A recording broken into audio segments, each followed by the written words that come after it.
اب ہمارے ملک پر کوئی دشمن انشاءاللہ بزدلانہ ایٹمی شب خون نہیں مار سکتا۔ جرأت مند قیادت کے بروقت فیصلے کے باعث دفاع پاکستان ناقابل تسخیر ہو چکا تھا۔ اس وقت کی جمہوری حکومت نے تجدید عہد کی خاطر یہ بھی طے کیا کہ ہر سال 28 مئی کو یوم تکبیر منایا جائے گا۔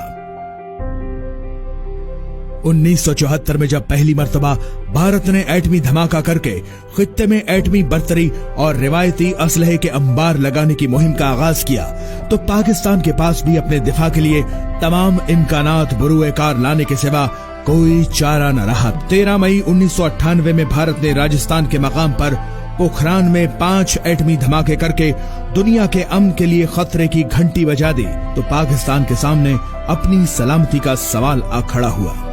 اس وقت کے امریکی صدر بل کلنٹن نے وزیر اعظم محمد نواز شریف کو ایٹمی دھماکوں سے باز رکھنے کی کوشش کی اور اس کے عوض پاکستان کو بھاری مراد کی پیشکش کر دی۔ And I ask Pakistan to exercise restraint to avoid a perilous nuclear arms race. یہ فیصلے کی گھڑی تھی۔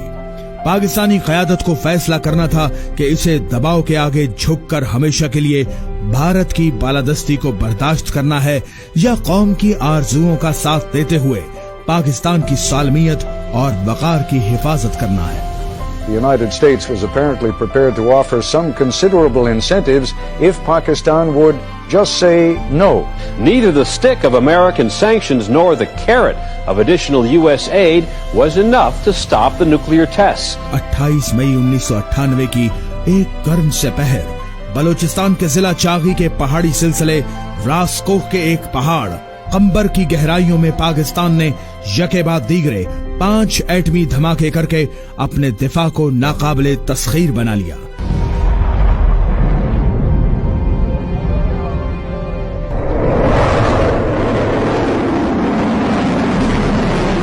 دو روز بعد 30 مئی کو پاکستان نے 6واں ایٹمی دھماکہ کر کے بھارت پر سبقت حاصل کر لی۔